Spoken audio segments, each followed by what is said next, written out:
Welcome everybody to the Holcomb House. Thank you all so much for coming out on a drizzly day. See this presentation. Today we've got Alice Whiting going to talk to us about the Oread Literary Club and its goings on in several years here in town. Alice. Thank you. I have to stand up. It's easier to talk when I'm standing up for some reason. I don't know why. Probably years of teaching. Welcome to. I agree. It's kind of the kind of day that you'd be real tempted to stay inside where it's dry. But we're glad you're here anyway.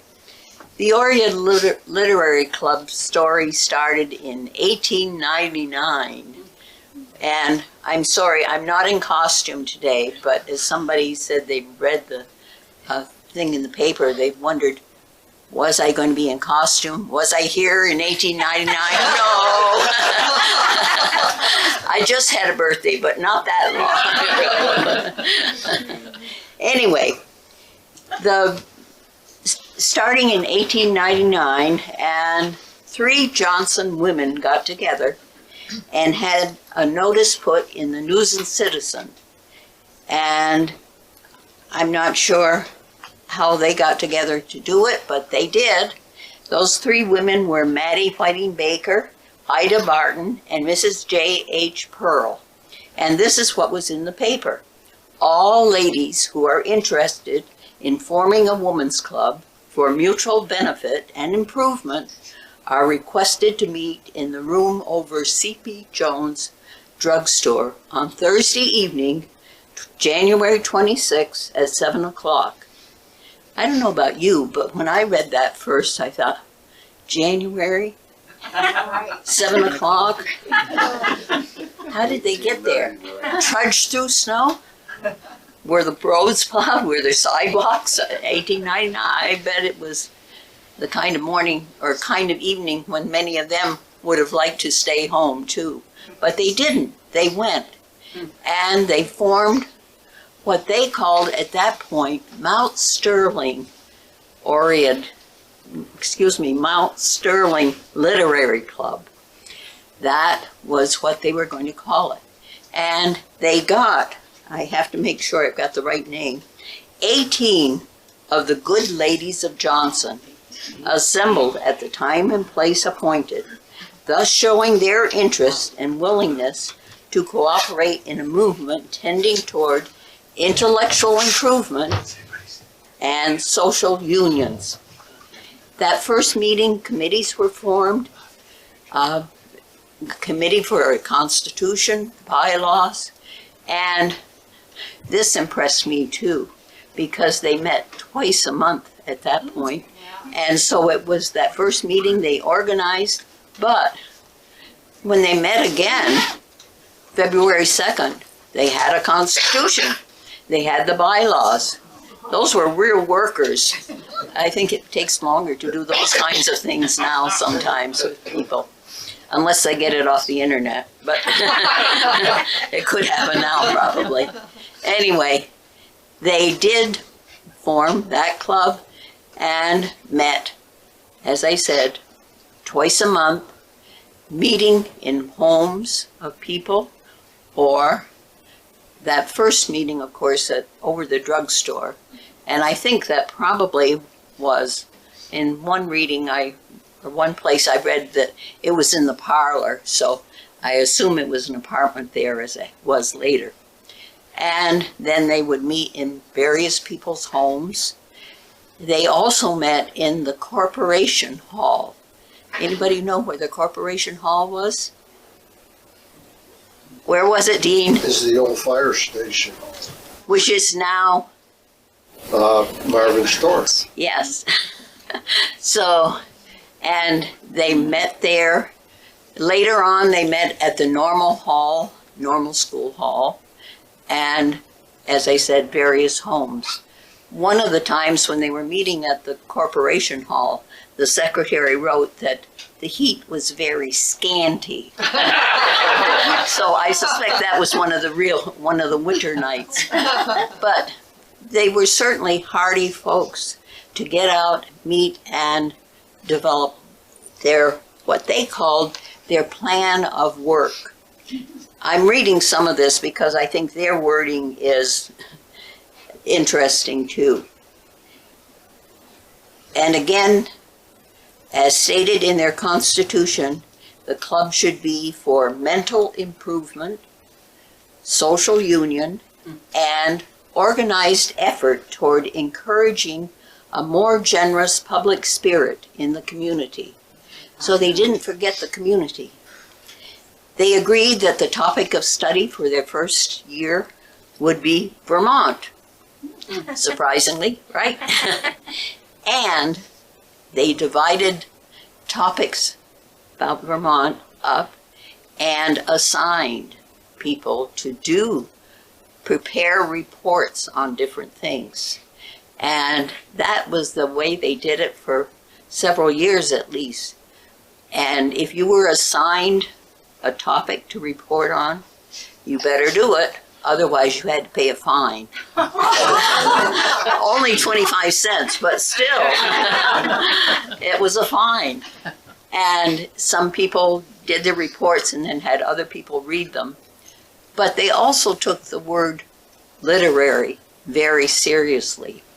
In all of their first meetings or for a number of years, they made sure that there was something connected to literature in their meeting. And I want to give you just by the way, we're very, very fortunate. We have a lot of yearbooks for what was called yearbooks for the Oread Literary Club. And I brought a few. The older ones are very fragile, but I brought some of these that I brought them because I have them at home, but they belong here, so they will be here too. And they're interesting to look at just because of the programs, but then also because of, well, if I can get that part of it, here it is, listing of club members. And so you see lots of familiar names and some that aren't so familiar, but some that are connected to our town history for sure. One of those three women was Mrs. Pearl. We have some people here who live on Pearl Street, don't we? And there certainly were lots of examples of that if you look at names. I also brought the very first one, 1899 to 1900. They did a little yearbook too. And it had, I'm just going to read a couple of the programs here. In October, they started with, well, the topic was the first decade. I assume the first decade of Vermont must be. They had a roll call, and they had some real cute things for roll calls, different times. Sometimes they'd have to tell something, their personal experience. Sometimes they'd have to tell a favorite quotation, all kinds of things that they came up with. Then the second item, quotations from Whittier, Longfellow, or Holmes. See, literature. Current events, and they always had current events. Paper, the world at large at the beginning of the 19th century. Mrs. Emma Rogers did that one. Reading from Hans Christian Andersen. Miss Elvira Carver did that. Paper, notable men and events of the first decade. Mrs. Ida Barton. And a reading from N.P. Willis. Mrs. Carrie Fullington did that. And then, after all of that, they had the business meeting. And that's pretty much the kind of thing that they did for several years. Readings, reports, current events, literature was definitely there. They took that very seriously. However, well, we'll come back to that. They had other things, of course, that they did for fun. The roll calls were there. Each year they also had what they referred to as a gentleman's night. They brought let the gentlemen come only on that one night. But then they would have special events. Linda's going to read something that refers to some of those events. Social functions were not neglected, as two clippings from the paper show. Last Friday was not Gentlemen's Night at the Oread Literary Club. Nevertheless, the gentlemen were there and entertained the ladies finely. The occasion was a musical evening and was held at the pleasant home of T.J. Baker and wife.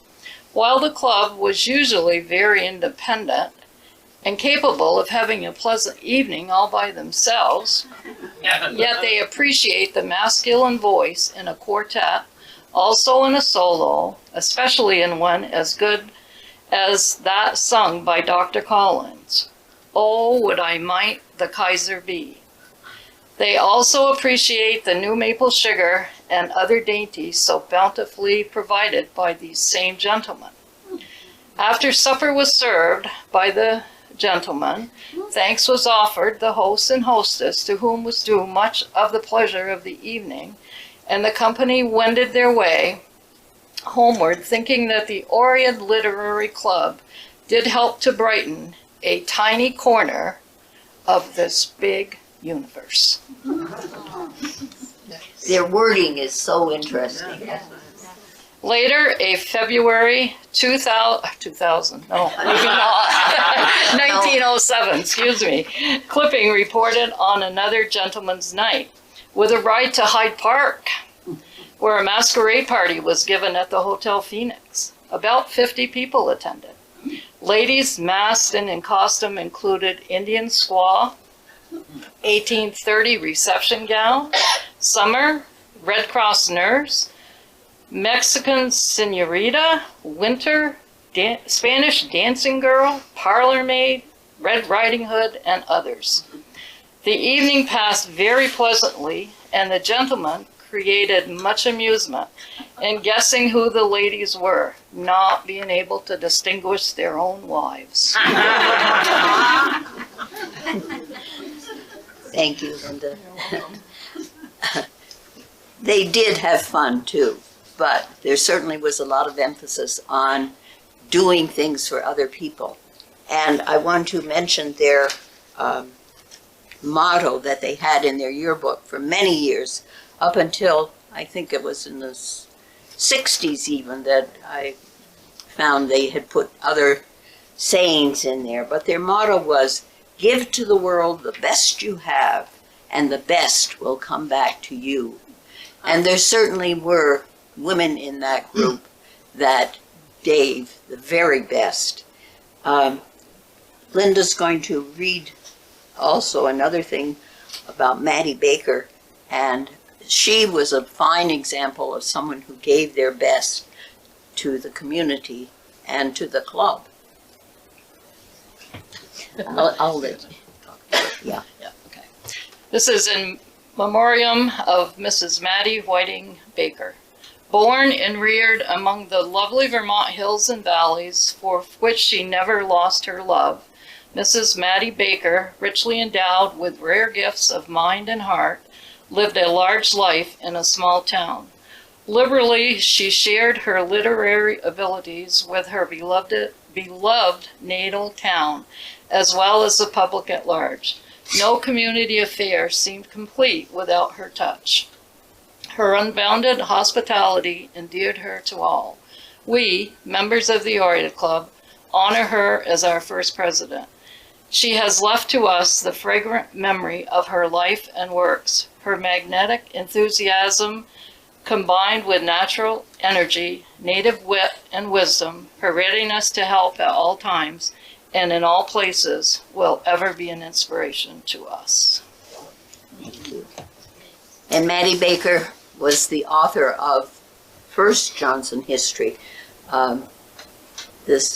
which is very interesting to read too. But certainly is a fine example of her contributions, one of her contributions. The copyright of that was 1907. So again, I think the age is something there. I also need to mention, I neglected it earlier, because we know it as the Oread Literary Club, not Mount Sterling. Why they changed it, it was in March of that first year that they changed it to Oread Literary Club. And I read minutes trying to figure out if they had a rationale why they did it, but I didn't find any. But then I thought, Oread, where did that come from? It's Greek, from the Greek, and it connects to, described as mountain nymph. And I thought, oh, mountain fits, nymph. I don't know. I mean, my picture of a nymph, probably it's colored a bit by some of the Disney things or something, I don't know. But anyway, I wondered. But so I had to look up some more. And it is handy to look up things, isn't it? You find with a computer a mountain nymph or a young maiden. And I thought, well, but maybe these people were young then too. They weren't older as I would think of them now. And I went further down in some of the words and found that they describe them as endurance, having endurance and strength. And I thought, there, that fits. That does. So my personal feeling was, hey, they named it right. Oread, mountain nymph. The other thing that I wanted to mention early on, and I skipped that part, but they, besides the gentleman's night and roll call and the fun kinds of things they did, and all the assigning work that they did, they had a lot of music. We found, or we have, I don't know, I think I found in a box, yeah. Sheafs of commercial music. And so I think every time they had music at their meetings too.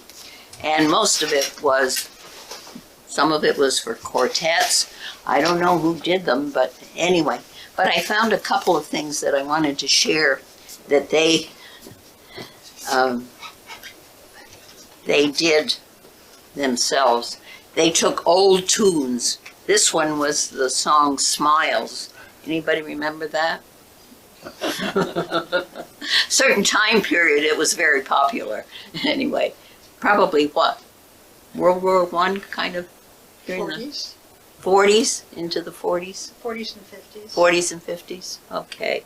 But anyway, this is what they did, and I'm not singing it. The words that they used for that. There are some who are fond of dancing, some in contract find delight. There are some too keen to be enlightened that they dote on lectures, erudite. But there's one taste we have in common. There's one plan the men find hard to beat. Let's make up our minds to give a dinner, for everyone likes to eat. It would be fun to sing it, but I'm not. But the other thing that was interesting about that, up at the top it says, Beard's solo. So I'm wondering which Beard sang that for them. We'll have to ask Alan or Bruce when they get home if they know. Another one that they did, I think we should have a lecture on a subject profound. Educate the masses and make our name renowned. Let's get a wise professor from the university to speak on ancient hieroglyphics or the love life of the bee. Anyway, I think they had some sense of humor there, definitely. And they did lots of, like, this is my Bonnie, those kinds of old songs too. But evidently, every one of their meetings, they did have something musical. But in terms of their work and accomplishments, the library was an important part. Johnson did have a library before the literary club existed, before the Oread Club. In 1895, the first Johnson Public Library existed. I'm not sure how much it was, but it was upstairs in the Corporation Hall. That's why they probably met there first, or early on too. But in that library, I doubt there were very many books. And when I was looking at some of the programs that they did, that the Oread Club did, they had topics, medieval history, different countries, Mexico, Finland, a lot of things. And I thought, well, I wonder if that library had resources for them to use to look up these when they had to do their assigned papers. And then I found that at one point they directed the committee in the Oread Club to purchase books that related to the topic they were going to have the next year. So that helped to add to the library too. And the library continued to be a very, very important function of the Oread Club. In the, as I said, they had a library first, but they didn't have a building until the Oread Club built the building. The land was given, the present library that we have now, the land was given by C.H. Stearns, not C.H. Stearns. Was it? Yes, he was C.H. too. It's another. And they had raised money. How did they raise that much money? I wondered about that too. Well, they paid their dues, started out 25 cents a year. They had the fines when they didn't do their reports, 25 cents. They had to pay for refreshments. Not a lot of money there. But the other thing they did, they had rummage sales. They made aprons. They made towels. And they had one example that I found, they had a thimble party, you know? And the thimble party, I wondered if they told about their thimbles, but the other thing they did at that party, they used rags and made rag rugs that they would sell at their rummage sale. They had lawn parties. They made money at lawn parties. I don't know how they did that, but maybe they sold refreshments or something. Anyway, they worked hard to get money to build the library. And that was a real accomplishment. They must have felt very, very good when they had their first meeting in that building, because then they had their own home where they could meet every time. They didn't have to meet in the Corporation Hall or somebody's house or the normal hall. They called it the normal hall, but I'm sure they meant the normal school, Chesamore Hall. And what else did they do? Well, Maddie Baker credited the Oread Club with their help with her book. And in one of the minutes of the meeting, it told that she requested their help in getting the book published. So I don't know what their role was, but anyway, they helped with that. At that same meeting, another action item was to have a committee meet with the selectmen about building the library building. So that was a very important part of the Oread Club's work. The other was, of course, the second history, the Green Book. And that was written by members of the Oread Club, published in 1962, I think, if I've got my dates right here. But anyway, in the 60s. And it brought up to date some of the things from Maddie Baker's, a different organization of the subject matter, but it still had a lot of information about Johnson in it. Another kind of thing that they did, they had all these committees, and I thought it was very interesting, the kinds of committees that they had. Building was a committee all the way through. Library was a committee all the way through the years. And an interesting part of the library committee, the library building was built in 1909, and it was 20 years later that the first librarian, the paid librarian, was hired. Meanwhile, who served as librarians? Members of the Oread Club. So there was something else they did that we need to give them credit for. Other kinds of things, in I have to check those dates, but in 1949, there was a contest, a state contest, and the Oread Club entered in that contest. It was called Build a Better Community Contest, 1949-50.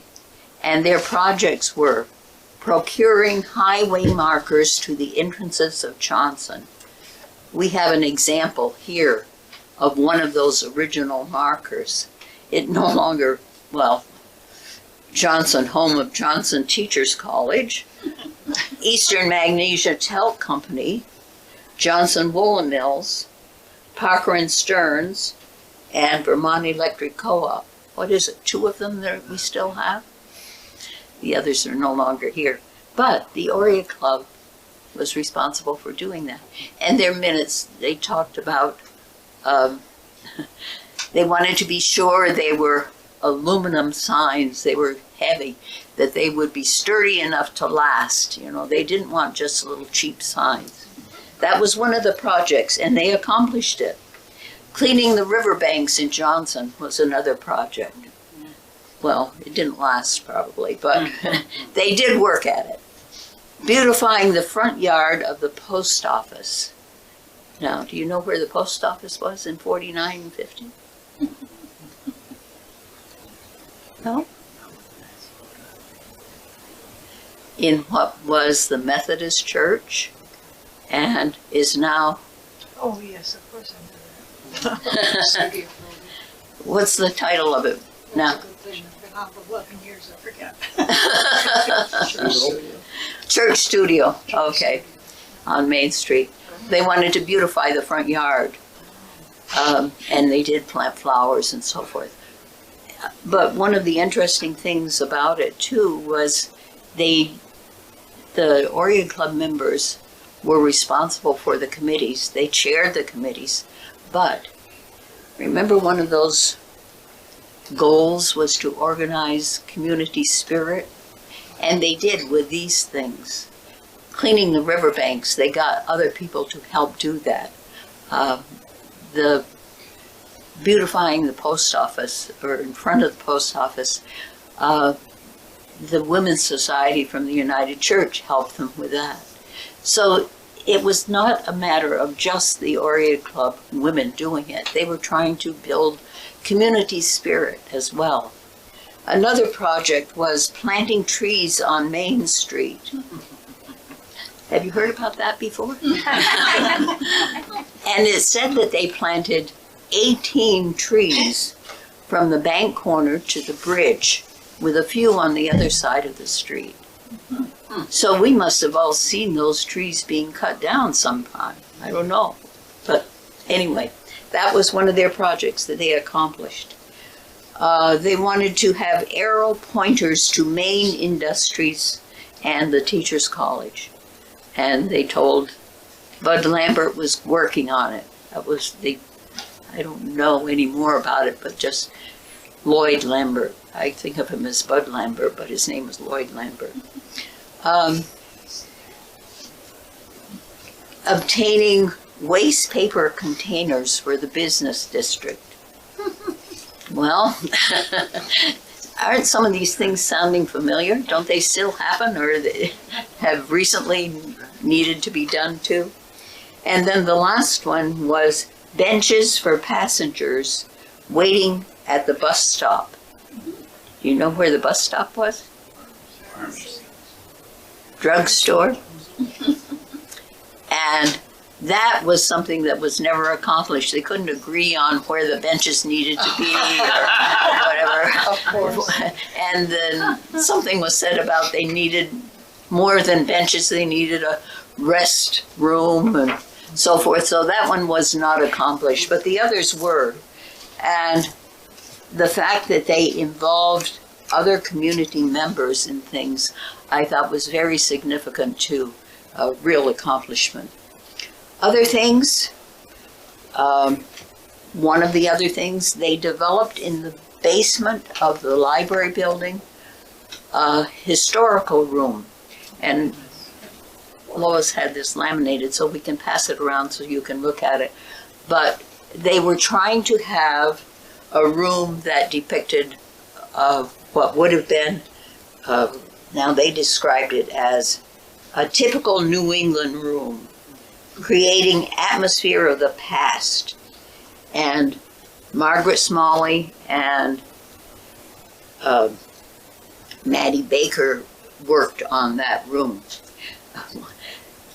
Many of the things that you see in the photo, we have here.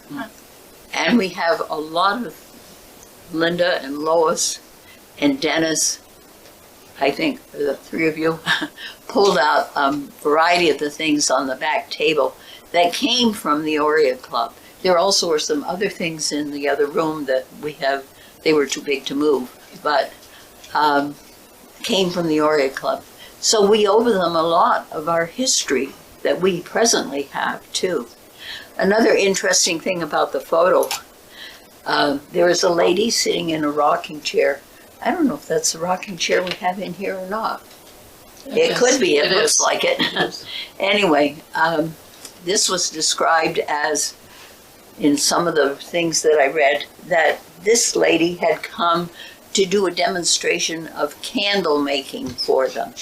And she looked so nice sitting in the rocking chair that they asked if they could take her picture. So that's why we have the photo. But another thing that amused me about it, they didn't have her name, didn't even the description. They just called her a little old lady. And, well, I don't know that was very nice. Little old lady. Anyway, if you'd like, you could pass that around maybe and look at it, see it better.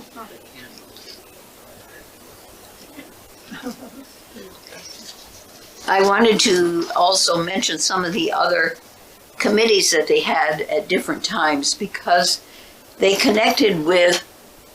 definitely connected with what was going on in the world, the current events. It wasn't just a matter of Johnson. I mentioned the building committee, the library committee. They had a music committee as well, connected with the music and art and dramatic community. They did a variety of parlor plays, they called them, too. They did them, put them on themselves. They had different roles and so forth for entertainment. They had a roadside beautification committee at one point. Child welfare and public welfare. The Oread Club through the years supported the Children's Aid Society, child welfare, and they collected money for that, and each year. International relations, and then later state and international affairs. In 33, 34, National Recovery Act. 33, 34, recovering from the Depression, I assume. Yep. And Community Service Committee. Wasn't until 47 and 48 they had a historical committee, and that was resulted in eventually in the 60s in the other history. money-making events, we've mentioned those. They had conservation as a theme at one point. I found that was interesting too, because that was 35 year. So that conservation as a theme back then surprised me a bit. But anyway, I wasn't around, so I didn't know. In 39 and 40, Women's Field Army. That is not anything, sometime I've got to look that up because it interested me, but I didn't. Another kind of entertainment they had at different times was debates. They organized debate teams. One of the ones that I found more reference to that was interesting was held at the Hotel Johnson, and the debate question was, does housework tend to the mental and physical development of women? There was a negative and there was an affirmative. And at the end of the meeting, you know which side they agreed on? Positive. Affirmative. So when we're doing housework, Yeah. we're developing Yeah. our mental and our physical abilities. Remember that, right? Anyway, I'm sure they did others, but that was one of the ones that caught my attention.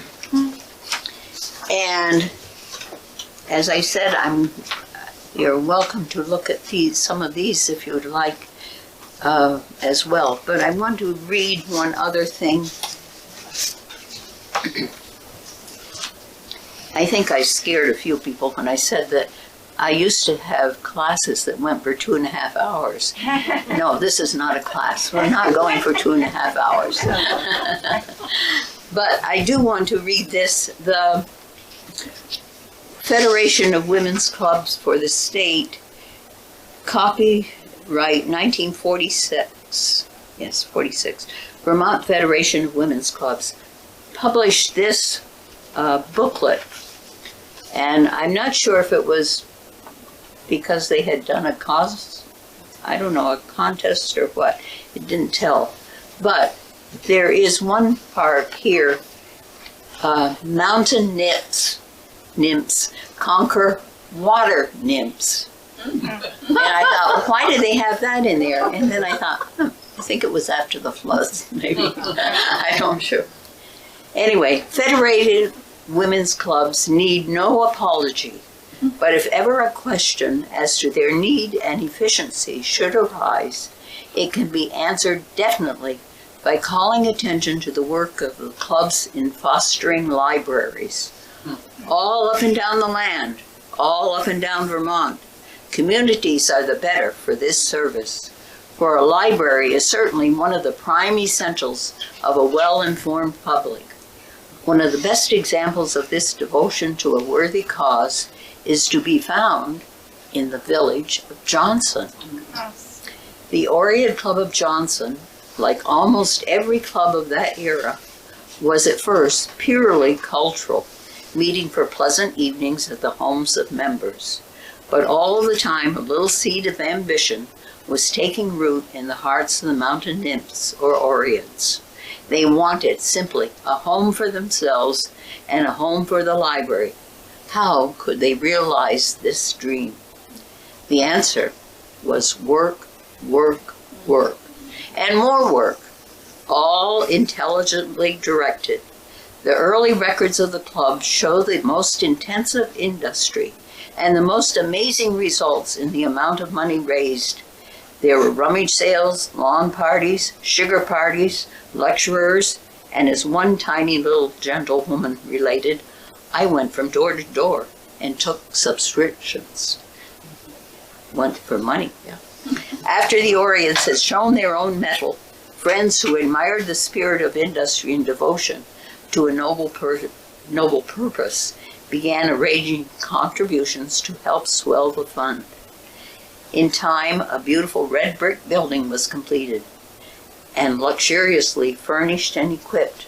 the Oreads could be pardoned the long breath of relief and satisfaction they now drew. But who can foresee what fate has in store? In 1927, rains descended and the floods came and beat upon that house. Yes, the house itself stood, but the contents were of muddy pulp. That's what the water nymphs did.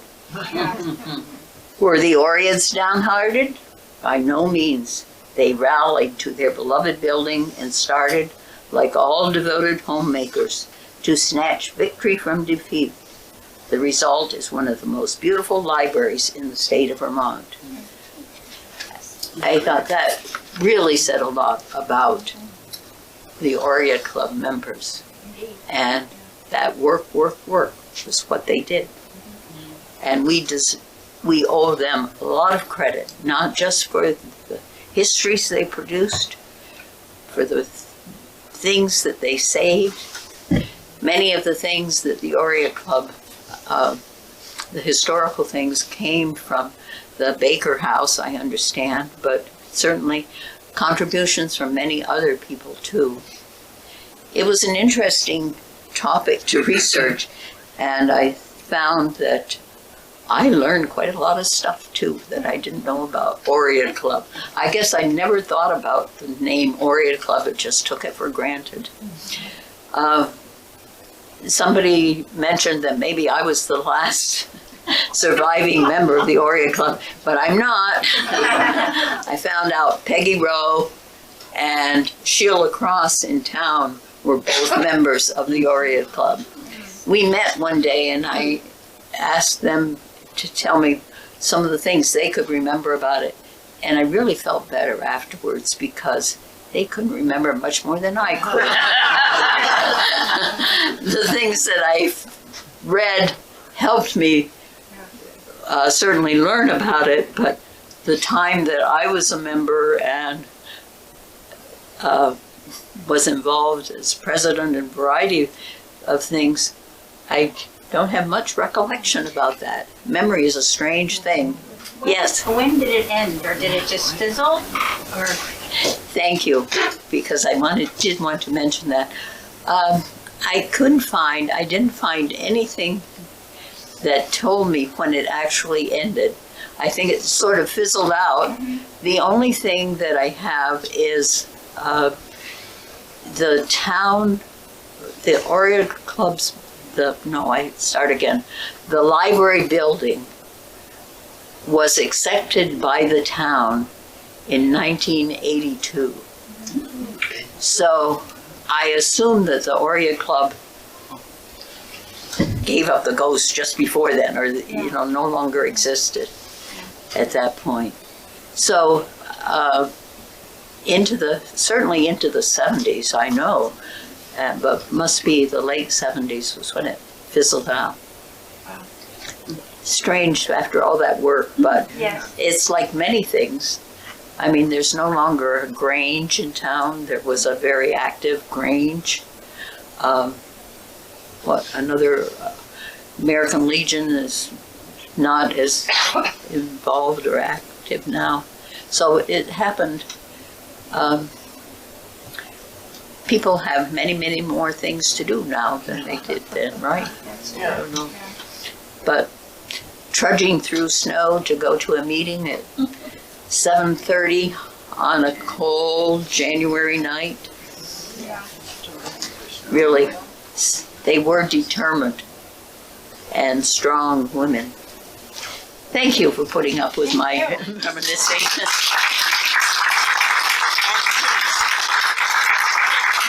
Thank you. Please look at the materials there, some things in the other room, and with them are the lists.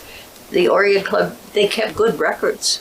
They had a list of things and who gave the things. So you can see those as well when you look at the things down there. And if you'd like to look at some of these booklets, you may too. I know that I know there's several people here whose parents, mothers or grandmothers, I mean, it was a women's club, remember, were members. I know. Marilyn's mother was a member. And I was a member too, when I You taught were? in Johnson. That was an interesting thing too, I found.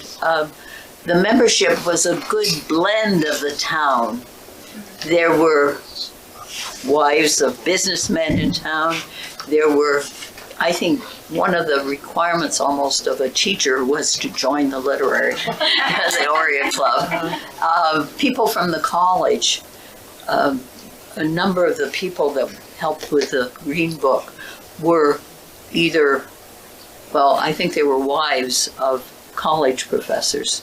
So it was really pulling together a variety of people in the town. Yeah. Who else? Mary Jean's, Steve's Steve's mother. mother. Yeah. Rachel was a member. Alice, do you know what the original library building cost? No. Built? And at one point, close to that time, they had $2,000 in their treasury. And so I thought, well, that must be toward the library, but I don't know. I mean, There's a book published with all of the libraries in Vermont in it. We could look that up. mhm, I'm sure it has. probably could find out. Was the woman whose maiden name was Whiting, was she related to you? Distantly, I think. I'll claim her. I think the library as we know it today is the result of two projects of the Oread Club.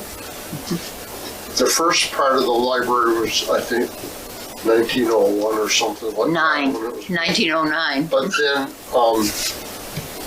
in maybe 1920s, they doubled the size of it. So the library as we know it today was actually two projects of the Oread Club. One in the initial building and then a like-size building as an addition to it. Right. They added the kitchen and the, what we used to call the reading room, I don't know. Yeah. Yeah. And part of it, money given, I think Stearns money and Farrington money here. Did you see the name Andrew Carnegie anyplace? 'Cause I thought it was a Carnegie library. No, No, didn't run into that at all. No, I know many libraries were. many are. No. No.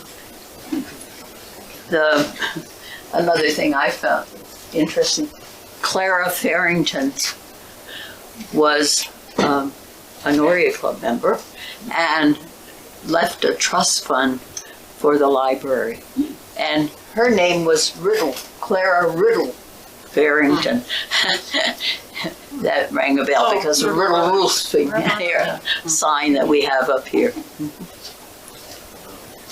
Interesting, all the different connections you find in doing this. Yes. Any other questions or comments? Bill's mother was a Oread Club member. Yeah, I remember. Mm-hmm. I had to read. Good.